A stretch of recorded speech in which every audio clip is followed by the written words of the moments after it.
Today we are going to just go over four essential ChatGPT techniques that we're using. Feel free to jump in the chat if you have any questions. I'll go through them as I can, or I'll answer them at the end. The one thing about ChatGPT is sometimes it's a little unstable, especially in the mornings when we're doing this webinar. So all of the techniques I actually recorded last night and then put them into the slides. So you might have to turn the audio up when I play those videos. We noticed that there was a little bit of an audio quality this morning. The other thing is when you record videos of yourself and then you watch them in a presentation, you get real annoyed with listening to yourself talk. So as we go through these slides, I'm just gonna make fun of myself. So I hope that doesn't make you uncomfortable. So with the four essential techniques, what we're gonna do is we're gonna take one item and we're gonna repurpose it across multiple channels. So that'll be 3 of the techniques. And then we'll have a standalone email technique at the end.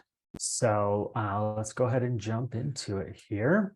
So as you know, what I love to do is I like to start everything with a brain dump. We have this form available for download on our website at goodlife or realgoodlife.co. Anytime we start a project, anytime I start something new in my real estate business, or really just my day, I just do a brain dump, everything that's stressing me out, things I need to get done, just so it's all out of my brain and on paper. And then I can move forward with the project without being distracted by all the things that need to be done. So if you need this, or if you don't have it, just email us or go on the website and download it. So today's webinar is for you. If you're like my 80-year-old grandmother and you're scared that the robots are taking over the world, or if you're like me and you want to use the robots to your advantage, or also if you're like me and you get stuck in the implementation phase of things in your business. So I'm really going to show you how to use this technology to move your business forward and get out of the implementation phase of things. So when we're using ChatGPT, there's 4 big opportunities that we identified. So the first one is use it to give yourself an unfair advantage. Most people in our industry or industries across the world are stuck in the phase of, well, this is how we've always done it. And that is the biggest way to kill your business. We all know it. So as these technologies are developing, use them, learn them, and get ahead of the curve. When you use AI, you're going to be able to create consistent content, which we all need as agents. We need to be consistently in front of our database, our leads, our social channels, so that we can be omnipresent. Like I said, it's going to get you unstuck faster. And then the last part of it is repurposing your content. So you'll be able to create one piece of content and then repurpose it across multiple channels. So if you've watched any of my videos, hopefully you have, you'll know that I love to just put everything into 5 easy steps, and then I end with 2 action items. So for the 5 easy steps on this one, first thing is Heather did a really great ChatGPT 101. I would watch that one again if you haven't, just to get a quick refresher on prompts, commands, things like that, things that ChatGPT can do, can't do. Download the guide that we wrote so that you can get an idea of how it works. And then you've got something that's like in front of you that you can review for quick reference. Third thing is download a content calendar. We haven't created a content calendar. There's a ton of them out there. And why I like for people to use a content calendar first is you can plan out your month or your quarter, and you can just write your ideas down. When we do the brainstorm session in a couple of slides, you'll be able to fill in the content calendar as you go for the things that you're going to use. So just have one blank. You don't have to have it all filled out. Fourth thing is we're going to learn how to plan and execute.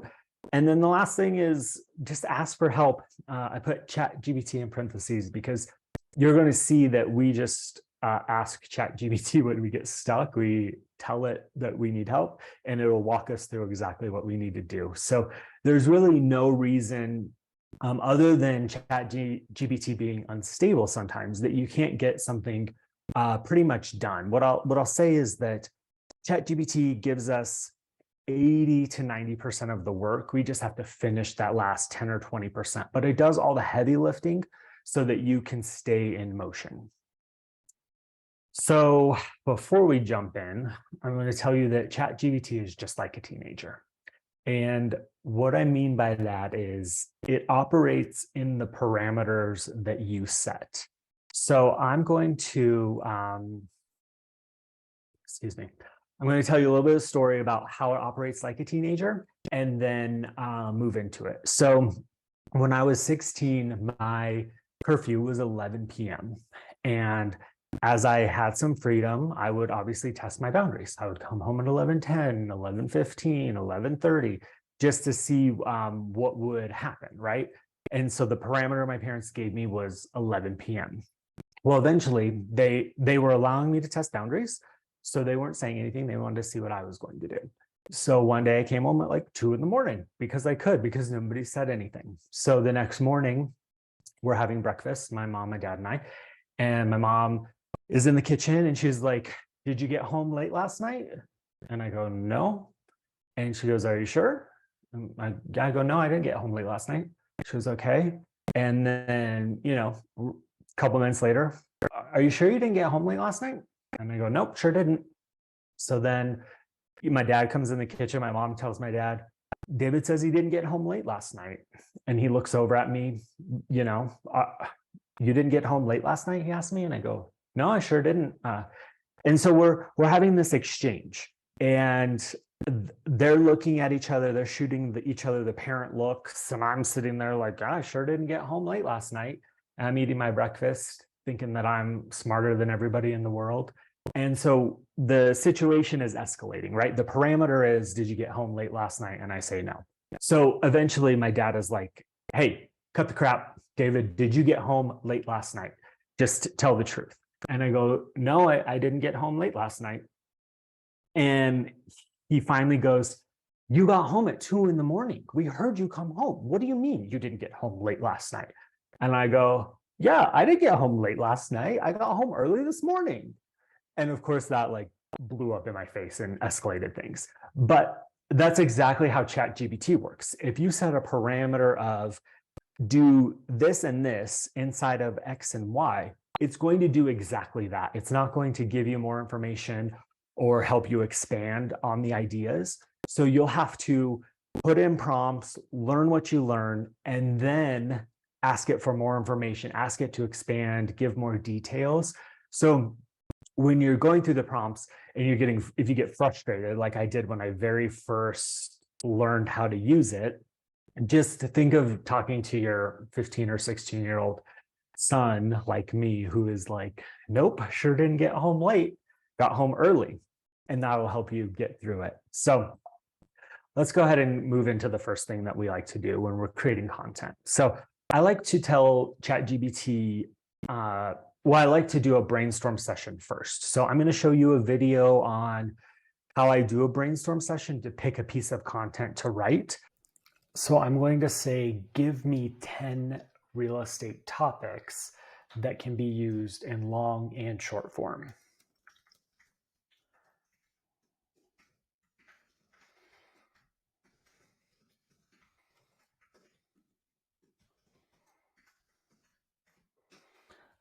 So now it's going to start generating some things for us.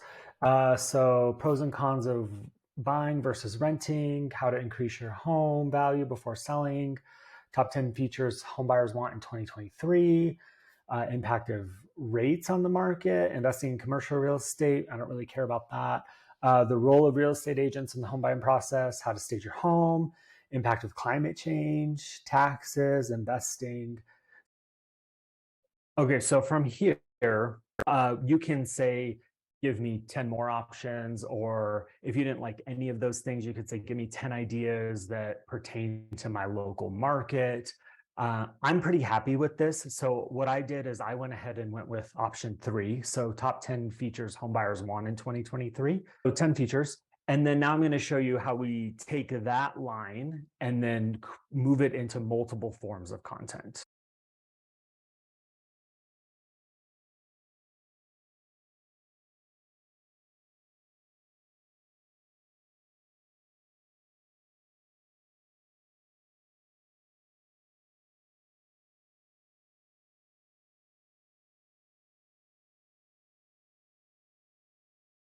write a long form blog post with headers, subheaders, and expanded bullet points for the topic of for my real estate website, and then hit enter. So you can see that I put bullets points. It already knows that that is wrong, but it's going to correct it for me. And then as it's going through, I will go through them as well and just kind of skim it to make sure things make sense. So obviously smart home technology, yes. Energy efficiency, yes. Home office, yes. Open floor plan, yeah, we want that. I noticed in energy efficiency that it mentioned solar panels.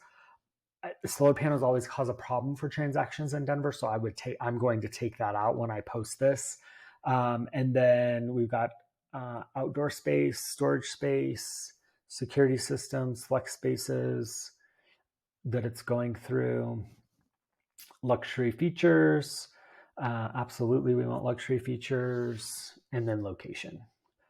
And you can see that it stopped, right? It ran out. So I'm just going to hit regenerate, and then it'll do it again.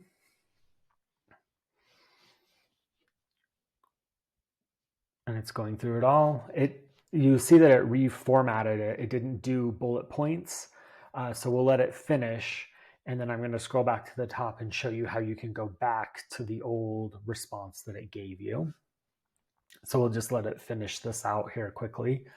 And bullet points and sections are just a personal preference. I personally like reading bullet points, but you may have formatted your blog to be totally different. So you might like these 3 or 4 sentences under each item. And then you can also see that it changed things up as well. So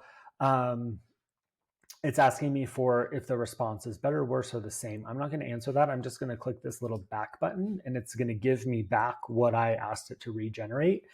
And now what I'm going to do is I'm going to say finish topic 10. And then it's going to finish it for me in the same format. So when I copy and paste, I'll have to clean that up. And then it writes the conclusion. And so once that's done, I'm going to copy this into my blog. So what I did from here was I just copied and pasted everything that was in there, and I moved it over to my blog. And then the next thing that we need when we're writing a blog to have a really great blog is you need to put the metadata in. So the titles, the keywords, and things like that, so that you can rank on Google. So when I did the metadata portion, I had some instability that I ran into with ChatGPT. And so I'm going to show you how I dealt with that. As soon as I start the video, there's like a red error code. And so you'll see how to get through that. I would say that red error code happens probably 50% of the time when I'm in ChatGPT using it, and it's a quick fix, but you'll see how that goes here. Okay, so we're going to tell it to write the meta information or metadata for the blog. So you'll see right now I have this error, so I'm going to click back here into an old chat and then click back in, and I can open it back up. So I'll paste what I needed, hit enter. And I write the meta title, meta descriptions, and keywords for this blog so that it will rank on Google. So it's going to go ahead and give me that information. And then I'm just going to copy and paste it over into my blog. So this is the meta title. So I'll paste that. I have the meta keywords next. So I'll go in and paste that right here. And then meta description. I'm going to put that in. Okay. And so now I have all of the meta information here. So I've got that. When I do my blog, I'm obviously going to put the slug in and then put a featured image. I always want to do the featured image to help you rank. The blog now is the long form post. That's done. The metadata is done. So now the hard work basically is out of the way when it comes to content creation. Most of the time, what we struggle with is what we should say, how we should be saying it. And then, of course, most people, when they sit down to write a blog, it's just super, super overwhelming. So by starting with the blog, you get the hard work out of the way. You can copy paste that. You can schedule the post if you want, or you can post it right away, whatever you're comfortable with. And so now we'll move into the scripting. So when we're repurposing this content, we're going from long form blogs, and then we're going to do short form videos, reels, YouTube shorts. And then we're also later going to do a script for a 5-minute YouTube video so that you can hit some long form content on YouTube. So this one's going to be the Reels scripting, and then I put in lots of typos. It's painful to watch yourself type on video. It was painful for me because I'm like, geez, you look real dumb. So we'll go ahead and jump into this one now. Okay, so now we're going to go ahead and write the Reel script for this blog. So I'm just going to say, write a script for a 1-minute reel that will be posted on Instagram and YouTube Shorts for this blog. And so it gives you an idea. It says the video opens with a beautiful house in a suburban neighborhood. As the camera zooms in, you see all this stuff, right? So what it's doing is it's giving you a way to set up a video and give you the script. But reels are just me, right? So that's not going to work for me. So I'm going to tell it again. The reel will just be me speaking to the camera. Write a 1-minute script for this blog. And so it says you'll start the video by looking into the camera and smiling. And then it goes through, right? It says, are you in the market for a new home as we move into 2023? Blah, blah, blah, blah, blah, blah, blah. And it says to show different images. And when you're building a reel, you could do that. And then it just tells you exactly what to say. So you could do this like the way that it's saying, like high-end kitchen appliances are must-have, or any of those things. But you could also say, rewrite this script and include a breakdown of the top 5 things home buyers are looking for, and give a call to action to the blog post. Same thing, planning to buy a new home, and then it's going to go through the whole thing here. Number 1, secondly, so it just goes through those. And if you watch my reels, you see that I don't cut to anything. It's just me going back and forth. And then it gives you this hook or this call to action at the end. So now you've got a script. So I think what's really important on this video to point out is when you're saying, give me a reel script, it knows that a reel can be just one-to-one communication, or a reel you can add music or photos to, or even short clip videos. So it's giving you the best options for this type of blog. So this type of blog is the top 10 things that homebuyers want. So it wants you to talk about it and show. I've written scripts before where I just talk about, you can see on the left-hand side here, other things like my real estate topics or series tips. I've written scripts where it's just talking about buying a tract home, like that third one down, and what to look out for. So it's smart enough to know how to optimize the reel so that you get the most engagement. So when it's telling you to do something, I would try it even if it's outside of your wheelhouse. Okay, so let's have it write a YouTube script now. And I noticed when I got to this point of writing the presentation last night that I say okay so at the start of everything, and then eventually it just started sounding like queso to me. Um, so I just wrote okay so to point it out to everybody so you can all make fun of me as I go through this. Okay, so the YouTube video, I'm just gonna say write a 5-minute YouTube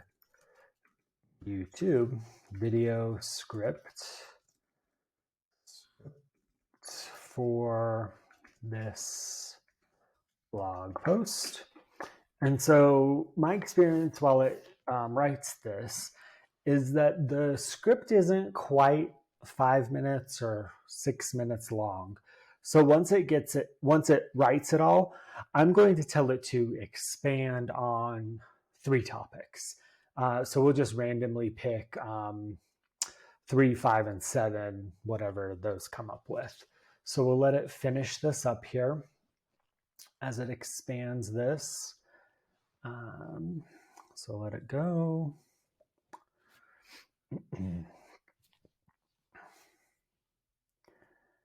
Okay.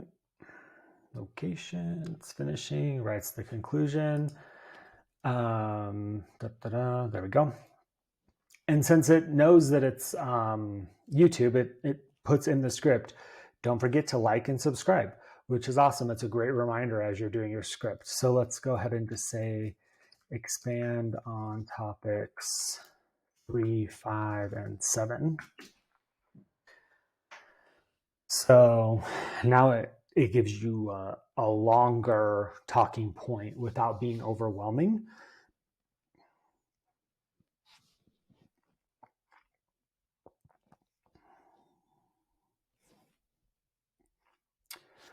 Um, 3, 4, 5. It went a little out of order on us there. But regardless, it gave us expanded talking points. So now we have a YouTube script from our blog.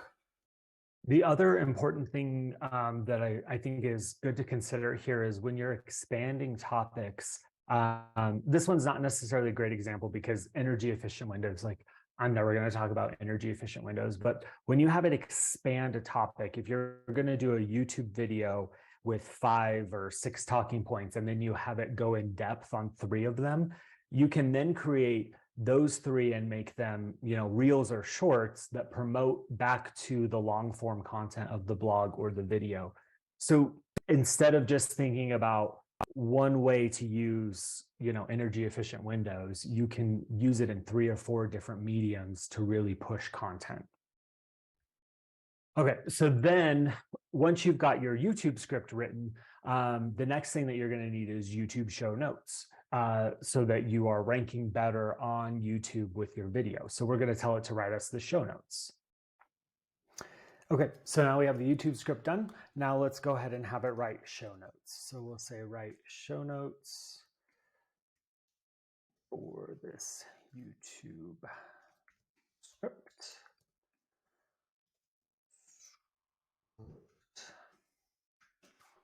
And then it's just going to give us these quick show notes, which is really great for YouTube, so that when you're putting this content out, you're providing a complete package of information so that your videos will be shown more, they'll rank better, and all of those great things that we like to have happen when we do a YouTube channel. So here it goes. It'll finish this up here, and then you can copy and paste this all into the YouTube video post. So once you have all of the information ready to go, you can then copy and paste it into a Google Doc. That's the way that I like to do it. And we'll talk more about the SOP in a little bit. But a lot of people get hung up here because they're like, okay, great, I have all of this information, but now what? So we'll talk about how to move forward with the information, but don't get overwhelmed with the amount of data that it's putting out. It's all saved inside of ChatGPT, so you can go back to it. But again, I'll talk about the SOP here in a minute. So from here, we have all the long form done. We have the reel done. We have the short script done. Now we can tell it to write the social post to promote it. So my social posts that I use, or my social medias that I use, are Facebook and Instagram. You can tell it to write for LinkedIn, for Twitter, whatever you're using. And then the other cool thing that you're going to see it do is you can tell it to give you the hashtags and include emojis. So we know that when you write with emojis, those are shown better, that the algorithm likes that more. So I just tell it to give me the posts with hashtags and emojis. Okay, so now we'll just go ahead and have it write our Instagram and Facebook posts. So write a post for Facebook and Instagram to promote this blog and video on YouTube. Include hashtags and emojis. So now it's giving us everything that we need to now promote the content.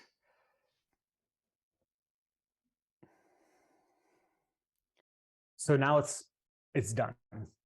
Everything that we need is done. I chop this up, so it's taken longer.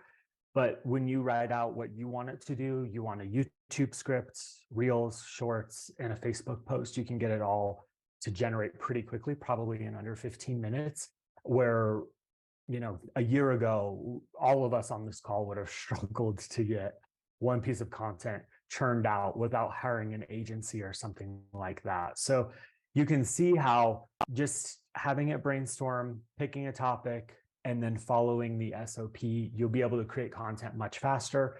Now, all you have to do for yourself is record the video. So that's what I mean by it does all of the heavy lifting. It gets you 80 to 90% of the way there. You just have to finish that last 10 or 20%. So that was taking one piece of content and repurposing it.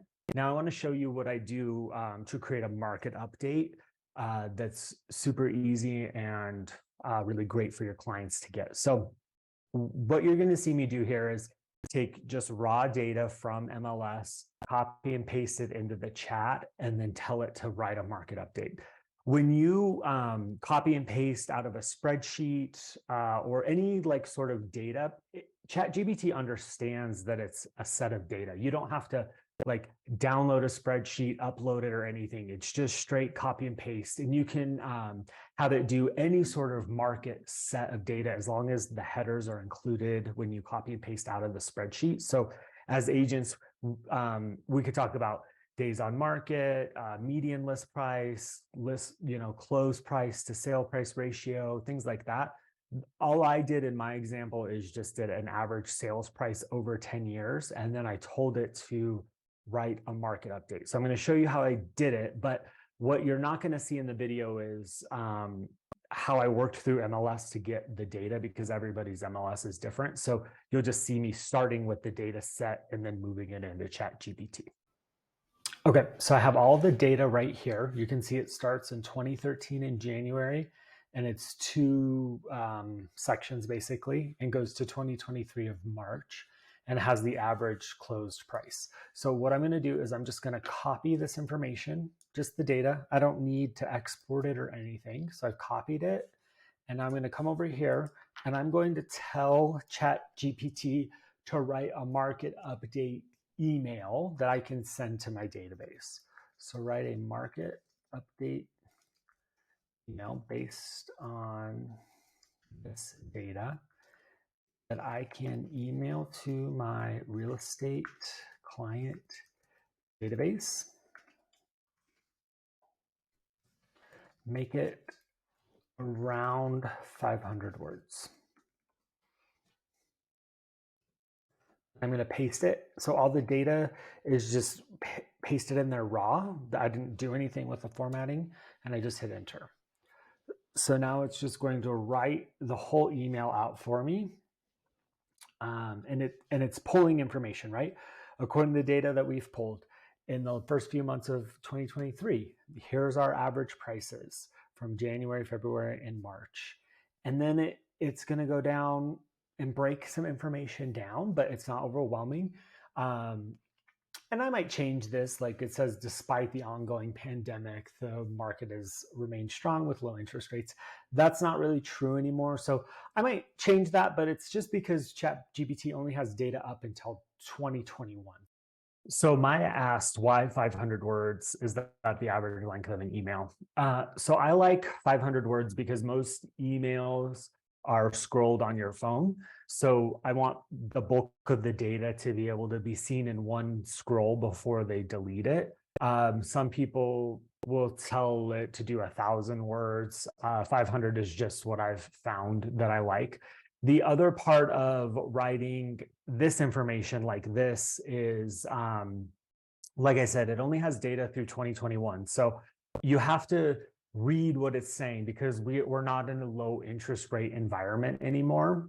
So I might tell it to rewrite this and take out that paragraph, or I might not like the tone as much. So I might say, rewrite this in a friendlier way, or make it funny, make it sarcastic. You can also give it voices to present in. So somebody who was really great at presenting was Steve Jobs. So you can say, rewrite this email using Steve Jobs' delivery method or his voice, and then you'll get a different output. You can also say it and say, rewrite it in a way that Google understands, and it'll give you that information differently. I mean, the information will be the same, but the way it delivers it is different. So there's a lot of great ways that you can have it manipulate the information to deliver to your clients.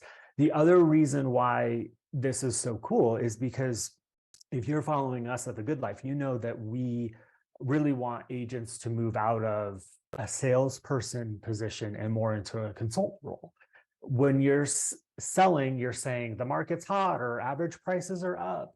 As a salesperson, you might say, hey, the average price was 327 in 2013, and now it's 6 whatever it said it was. And that just sounds very salesy. But when you approach it as a consultant, you're saying you're giving them all of the data, and then you're letting them make a decision. By giving them this information in an email form, you're just delivering it and letting them do what they want. You're not injecting your opinion. And that's something that we end up doing a lot when we're providing content, is we're injecting an opinion that isn't really important. And I'm not saying that every piece of content that we create, we shouldn't have an opinion on, but there's some things that when you inject your opinion, it just makes you seem salesy versus just trying to help people out. So you can play with the commands in ChatGPT to change how your voice sounds so that you can move forward in a way that sounds like a consultant.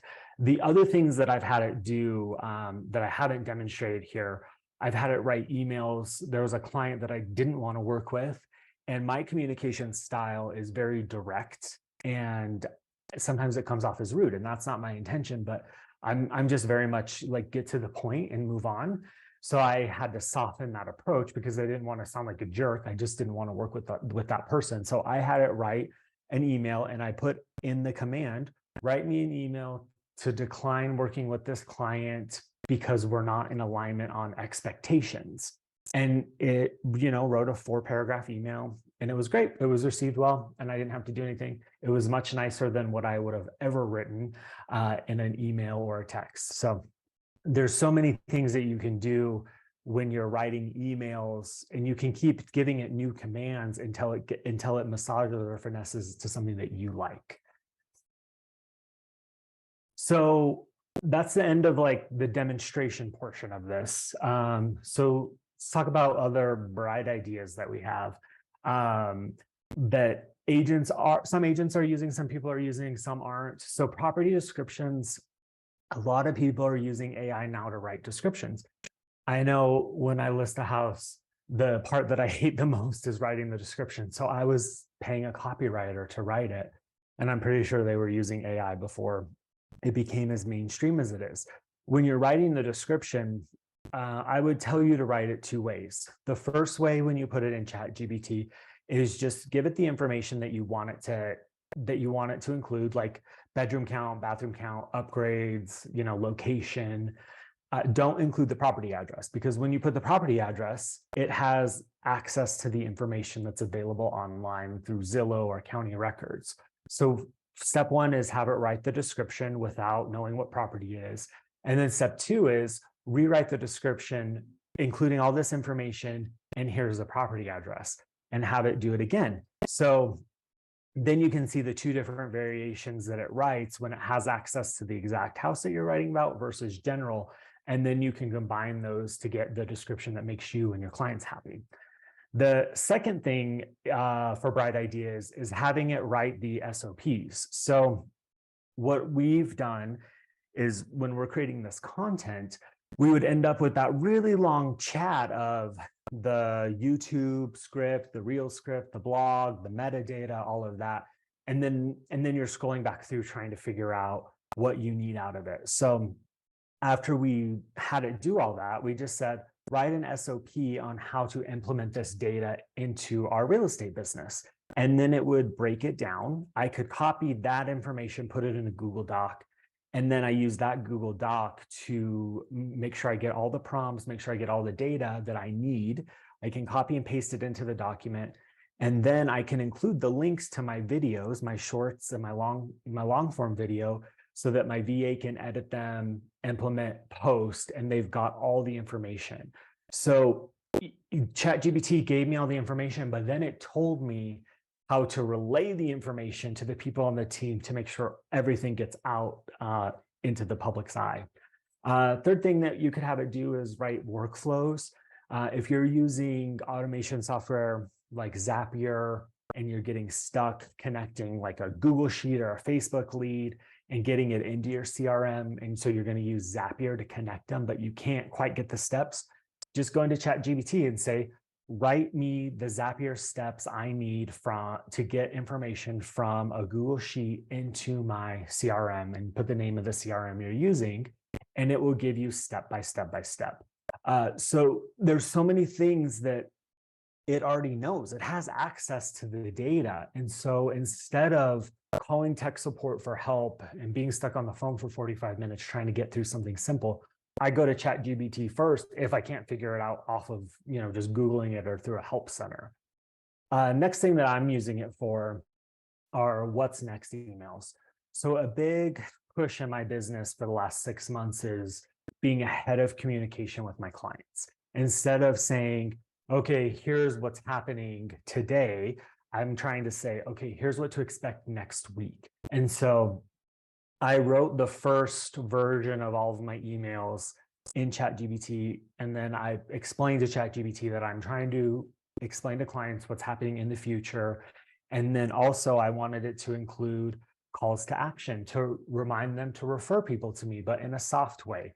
And I wanted it to ask for a review at the right time. So it took all that information, compiled it. I have all my what's next emails.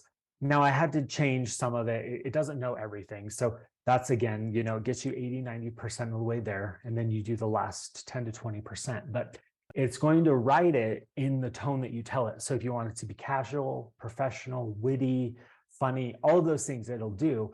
And then you are writing these emails, getting them out the door, and then you're not like, oh, I should have done that. Okay, the next transaction, I'm going to get it done. I promised myself. And then you sit down to do it and you're like, oh, I'm too overwhelmed. So just think about all the things that are possible for it to do, and it'll probably get it done for you. And then the last thing is, marketing copy. So we talked about property descriptions. As real estate agents, or we have a lender on here, people in the real estate space, we're salespeople. That's how we get our business, that's how we get it in the door. But then we're also consultants, and then we're also servicing the deals and the transactions, and we're also making sure that they get to closing, and then we're doing long-term client nurture, all of those things. And where a lot of us struggle is the actual marketing copy. So just go into ChatGPT and tell it, write me 12 marketing emails for my past clients who have closed on a home in the last 10 years, or write me an email or a text message even for my list of leads that I haven't spoke to in over a year. And it will write it for you, copy, paste, send. You can just get it done. You just have to tell it what you need. It'll work in the parameters. It'll be that teenager. but you just have to give it the parameters to work in. So as a recap of the workflow, so we start in the upper left, we brainstorm, we find a topic, we tell it to write a blog off that topic, we tell it to write an email off that topic, or a market update email or something separate. Below that, we optimize the blog. And then below that, we do a social media repurpose. So you just have to find the blog and then tell ChatGPT to do or find the topic and then tell ChatGPT to do the rest for you. So as we finish up today, I see some questions in chat. We'll jump into those in a minute, but I told you in the beginning, I like to end with 2 notes. And I'm not trying to be sarcastic today, but it's just get started. I showed you how to get started. Just work in ChatGPT, practice prompts, practice different commands, ask it different questions so you can learn how it works. And then organization and a plan is key. So once you've learned it, get organized and then plan your execution. So download the content calendar, review the ChatGPT book that we put together for you, and you'll be able to really start being able to push things out and get those SOPs written so that the team knows exactly what their expectations are once you have all of the data from ChatGPT. All right, so let's go ahead and jump into questions. So Maya, we answered the question on 500 words. Market updates, brilliant. Yeah, market updates, great. You can just give it anything. The other thing, Maya, that you send out that I'm on your list on is your market update with like the interest rate, down payment, and what your payment would be. You could take that if you have a running spreadsheet and say, look, over the last 5 years or 10 years, this is what the rates have been doing. This is what the payment's been doing because prices have changed. So had the people who could have bought 3 years ago at the lower rate, this is where they would have been. And this is the equity that they're sitting on. So there's so many ways that you could have it provide a different perspective, right, to get people to act. So 2 questions. Are you using the free version, and are you on free version or paid version, and are you on 3 or 4? So I am on the free version. I haven't needed to pay. I've run into some of the instability issues as you've seen in the videos, but all I do is just click out of that chat into an old one and then back in, and it seems to fix it. I've run into a couple times where I couldn't use it. So I just logged back in, later in the day or whatever. So I haven't had the need to pay for it. Maybe there's even more things that we can unlock. And then I'm on version 3. So that's where I'm at. Amy, thank you, David. Oh, you're welcome, Amy. Thanks for coming. I'm glad that it was of value to you. And then Maya says, never thought of it to write an SOP. Yeah, I mean, when we're looking at our businesses, and if your goal is to build a business that you can sell, we have to have an operation standard in place. And as agents, we get so hung up in like just servicing the clients that are in front of us, making sure the transactions are on track and that they close for our clients, we miss the operational side of the business. And ChatGPT is a solution so that we don't feel like we have to hire somebody, because as agents, the biggest fear we have is if we're going to hire someone, how are we going to afford to pay them if things slow down or the market changes or whatever happens? We don't want to commit to a payroll and then have to lay someone off. ChatGPT is free, or the paid version is, $60 a month or whatever. You can really give it everything you need, and then give it everything, tell it what you need, get the data back, and then you can hire a VA on a project basis to get everything put together. And then you can write your ops manual pretty quickly and get operationalized. And the other thing about having it write the SOP just outside of ChatGPT that's been really great for me personally is every time I took a listing in my brain, I knew how I executed start to finish, but it never was exactly the same every time because I'd be like, oh, I should try this or I should do this. And I mean, overall, I still provided the same service that my clients expected and that the clients that referred me to told them about, but it wasn't exactly the same. And now I have something to hold myself accountable. And as the driver of the business, when I'm holding myself accountable, then I've got something to checklist against, hold other people accountable. So it really helps me move forward. So Christy Milroy says, amazing. Thank you, David. Really game changer information. You should be charging for this. Christy, you have my Zelle. So I don't know, you want to send me like $1,000 or something? I would totally take that. Just kidding. So I will go ahead and shut this down unless you have any other questions. Again, we'll send out the recording Friday by noon. We send that out. There's probably not going to be any resources available, but if you need help, you get stuck on something, or you need help writing an SOP, or you don't understand how something works, just feel free to email us vip@realgoodlife.co or call or text. And then we're taking a break next week, but 2 weeks from today, we have a really cool webinar that we're putting together. Actually, Sharon Srivatsa is going to be on with us. So we're going to start promoting that. We're changing the time for that one to align with his schedule. So I'm super, super excited to have everybody on for that one. And then no agent meetup next week either. We're taking next week off. I guess it's like our Good Life spring break or something.